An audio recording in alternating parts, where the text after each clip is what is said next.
Authorities believe that Apollo Kibuloy is still inside the Kingdom of Jesus Christ compound.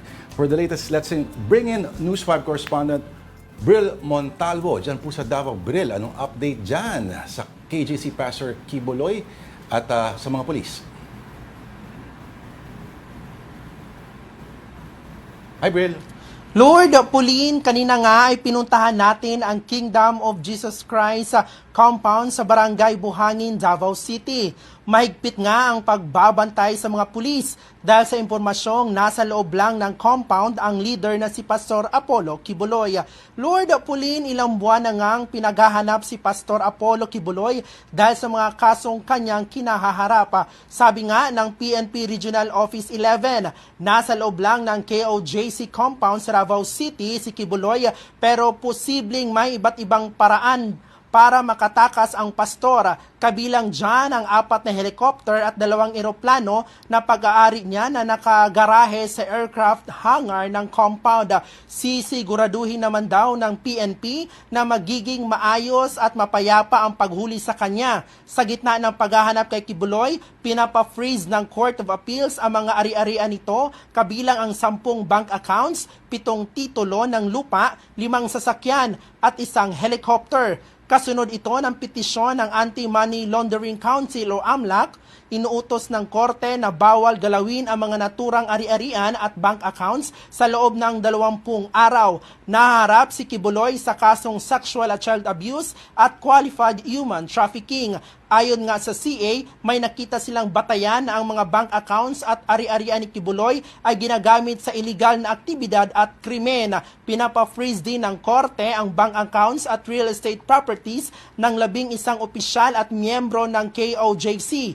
Kasama din dyan ang 47 bank accounts na nakapangalan sa KOJC, 16 na titulo ng lupa at 16 na sasakyan. May freeze order din sa Children's Joy Foundation ng KOJC at sa Suara Sag Media Corporation o SMNI ang nag-ooperate ng Sunshine Media Network International. Paliwanag ng Department of Justice, bahagi ng standard procedure ang pag-freeze sa assets bank account para matiyak ang integridad ng investigasyon sa kaso ni Kibuloy. Posible pa raw mapalawig ng hanggang 6 na buwan ang pag-freeze ng order. Depende sa kalalabasan ng summary hearings. Sa pahayag naman ng abogado ng SMNI, sinabi niyang nirerespeto nila ang desisyon ng korte pero maghahain daw sila ng motion laban dito. Ayaw namang magkomento ng abogado ni Kibuloy dahil hindi raw nila natatanggap pa ang kopya ng utos ng korte. Lord, Pauline, kanina din ay may mga police checkpoint na inilagay ang Police Regional Office 11 sa paligid ng compound. May nagbabantay din na pulis sa harap mismo ng compound. Parti lang umano ito ng kanilang police visibility at anti-criminality activities. Tahimik naman ngayon ang sitwasyon sa paligid ng KOJC kanina at ang mga miyembro nito ay andun lang sila sa loob ng gate at nagbabantay sa posible na pasukin na naman sila ng kapulisan parehas ng kanilang ginawa noong June 10. Lord, Pauline? Sinabi na may mga SWAT na raw na nakaredy at pati yung mga air units daw ng PNP Davao ay nakahanda sakaling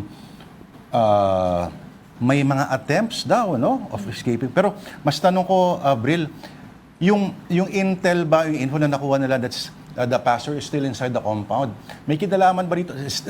Nakatayo pa rin ba yung 10 million reward money para sa sino mga makakapagturo sa pastor?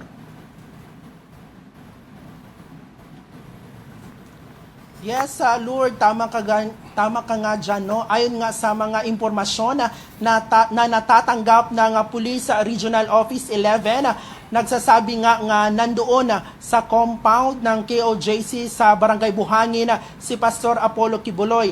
At ayon din sa PRO 11, nakaantabay sila if ever na umalis itong si Pastor Apollo Kibuloy gamit ang mga kanyang helicopter at ang kanya pang ibang ari-arian. Lord? Oo. Bril, yung mga supporters ba ni Pastor Kibuloy, kasi nagkaroon ng Senate investigation, if you remember, several weeks ago, and they were asked na parang may hawak daw ng mga, sabihin natin, ng mga mga armas ang ibang mga pero mostly mga sharp implements. At sabi ng isang member ay because they're farmers. May idea ka ba kung ano, may mga hawak bang mga ganun ngayon ang mga followers?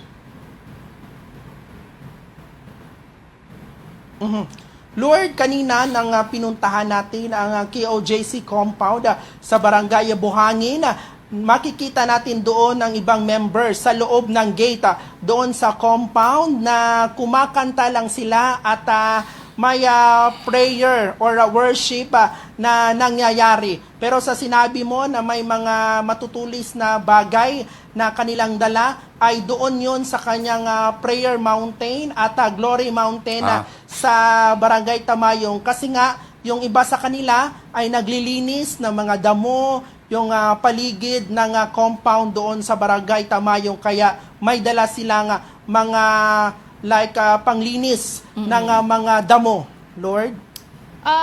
Bril, hindi ba pwede serve ng search warrant, arrest warrant, knowing na alam nilang may information sila na nasa loob pa si Kibuloy dun sa kanyang compound?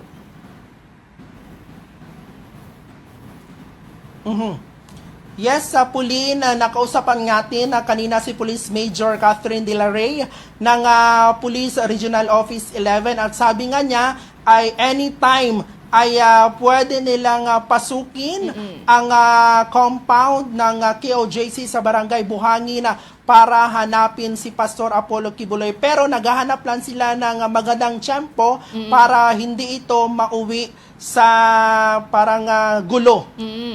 Sa encounter, no? Magka-enkwentro yung police, pati yung kampo ni Kibuloy. But for now, maraming salamat sa iyong updates. Bril Montalvo, News 5 correspondent.